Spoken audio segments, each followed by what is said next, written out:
जानवरों को खिलाते, फिर जानवरों को मारते खाने के लिए, क्योंकि प्रोटीन वहां से मिलता है, लेकिन जानवर को प्रोटीन कहाँ से मिलता है? वही घास और पेट से। तो ये भाई आप लोगों से रिक्वेस्ट है, हाथ जोड़ के, अगर आप किसी जानवर का कुछ भला नहीं कर सकते, उनको कुछ खिलाने पिलाने को नहीं दे सकते हैं, तो कम से कम ये सब ना। अस्सलाम वालेकुम रहमतुल्लाहि व बरकातुहू। नाज़रीन, आज हम आए हैं एक और वीडियो लेकर।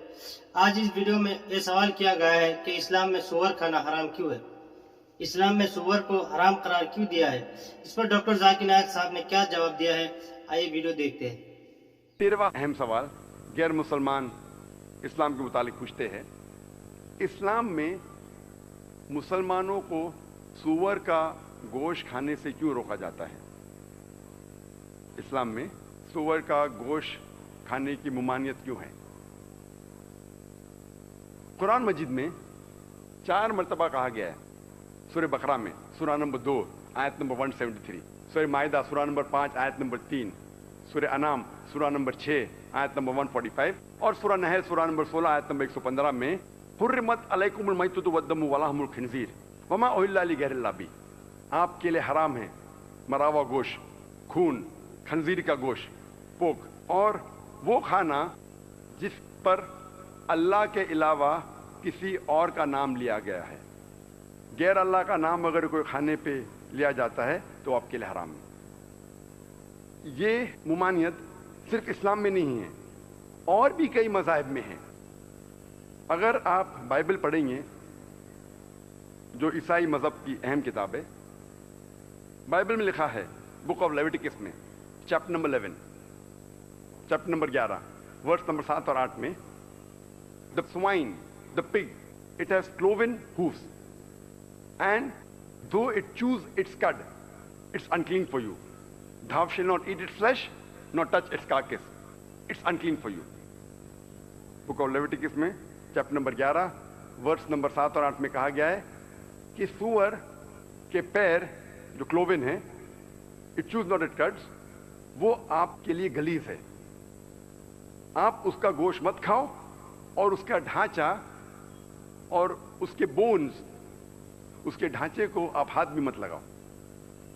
यही पैगाम फिर से दोहराया गया है बुक ऑफ डिट्रोनॉमी में चैप्टर नंबर 14 वर्स नंबर 8 में, the swine though it has cloven foot, it chews not the cud, it's unclean for you, thou shalt not eat its flesh, nor touch its carcass. इस सूअर के पैर cloven है और ये आपके लिए गलीज है। ना आप उसका गोश्त खाएंगे, ना आप उसके ढांचे को हाथ लगाएंगे। ये पैगाम फिर से दोहराया गया है बुक ऑफ आइजाया में चैप्टर नंबर 65 वर्स नंबर 2 से 5 में। कई जगह बाइबल में लिखा है कि सूअर का गोश्त खाना हराम है।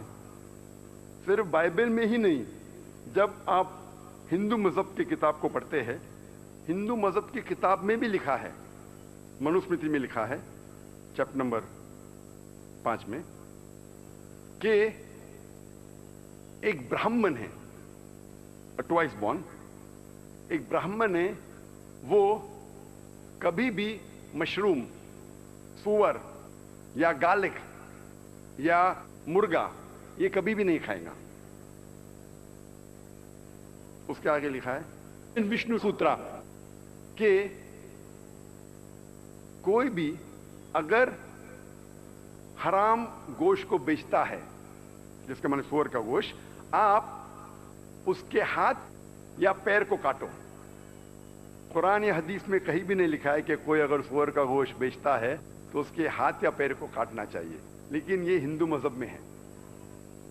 अभी हम देखेंगे, कोशिश करेंगे मंतिक के जरिए, लॉजिक और साइंस के जरिए जानने के लिए कि अल्लाह सुब्हाना व तआला ने खंजीर का गोश्त, सूअर का गोश्त खाने से क्यों हमें रोका है। आज की साइंस ये कहती है कि खंजीर खाने से, सूअर का गोश्त खाने से तकरीबन 70 से ज़्यादा बीमारी आपको हो सकती है। मिसाल के तौर पे pin worm, round worm, hook worm, कई वर्म्स है जो आपको हो सकते हैं सूअर के गोश्त खाने से। और सबसे खतरनाक जो हेलमिंथ है, जो बीमारी है, वो है टीनिया सोलियम, जिसे आम लोग कहते हैं टेप वर्म। और ये टेप वर्म जो है काफ़ी लंबा होता है, 20 से 30 फीट, और मात्रा में रहता है। और इसके जो अंडे हैं وہ خون کے ذریعے آپ کے جسم کے کئی اعضاء میں جا سکتے ہیں.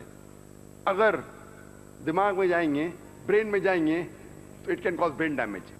آنکھ میں جائیں گے تو اندھے ہو سکتے ہیں, دل میں جائیں گے تو ہارٹ اٹیک ہو سکتا ہے. آپ کے کئی اعضاء میں جا سکتے ہیں. اور جب تک آپ کو پتہ لگتا ہے کہ آپ اس بیماری کے شکار ہیں, تب تک بہت دیر ہو جاتی ہے.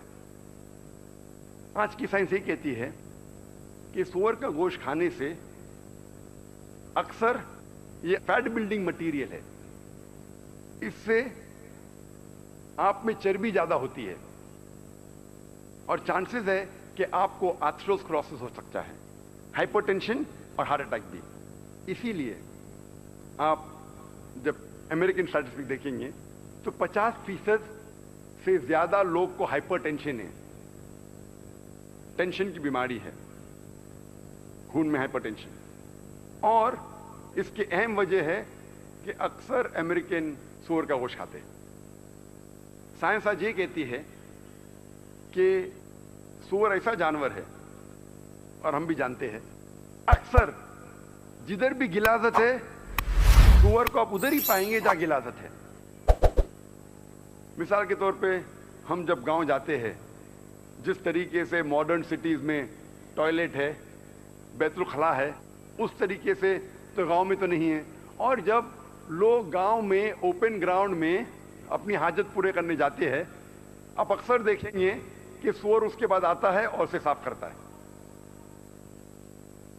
اور کچھ لوگ یہ کہتے ہیں کہ یہ تھرڈ ورلڈ کنٹریز میں ہو سکتا ہے کہ سور گندے جگہ میں رہتا ہے, لیکن جو ایڈوانس کنٹری ہے, جو کنٹری ترقی کر چکی ہے, مثال کے طور پہ آسٹریلیا, وہاں تو سور کی اچھی دیکھ بھال ہوتی ہے. آپ جب آسٹریلیا میں بھی جائیں گے جہاں سور کی دیکھ بھال ہوتی ہے, اسے کہتے ہیں سٹائے, ادھر بھی آپ دیکھیں گے سور اپنا خود جب غلاظت کرتا ہے وہ خود کھاتا ہے. ادھر بھی آپ 24 گھنٹے آدمی رکھتے کیا دیکھنے کے لیے کب غلاظت کرتا, کب اٹھائیں گے آپ, وہ خود کی غلاظت کھاتا ہے. وہ فی نفسی بائی نیچر سور غلیظ جانور ہے. اور سائنس آج یہ کہتی ہے کہ سور سب سے زیادہ بے شرم جانور ہے. وہ ایک واحد جانور ہے جو اپنے دوستوں کو بلاتا ہے اپنے بیوی کے ساتھ زنا کرنے کے لیے اور دیکھ کے خوش ہوتا ہے. وہ ایک واحد جانور ہے. اور آج کی سائنس کہتی ہے کہ جو آپ کھاتے ہیں اس کا اثر آپ کے بیہیویئر پہ ہوتا ہے, آپ کے برتاؤ پہ ہوتا ہے. اور آج آپ اکثر ویسٹرن کنٹریز جائیں گے تو اکثر ہوتی ہے ڈانس پارٹیز, اور ڈانس پارٹیز کے بعد ہوتا ہے swapping of wives. Swapping of wives مطلب آپ میرے اہلیہ کے ساتھ سو اور میں آپ کے اہلیہ کے ساتھ سوؤں گا. تو ناظرین, امید کرتا ہوں کہ ویڈیو آپ کو پسند آئی ہوگی. اگر پسند آتے ہیں تو کمنٹ سیکشن خالی ہے, اس پر کمنٹ کریں اور اپنے رائے کا اظہار ضرور کریں. اسی طرح کی ویڈیو دیکھنے کے لیے چینل پر سبسکرائب کر سکتے ہیں اور شیئر بھی کریں. شکریہ. السلام علیکم ورحمۃ اللہ وبرکاتہ.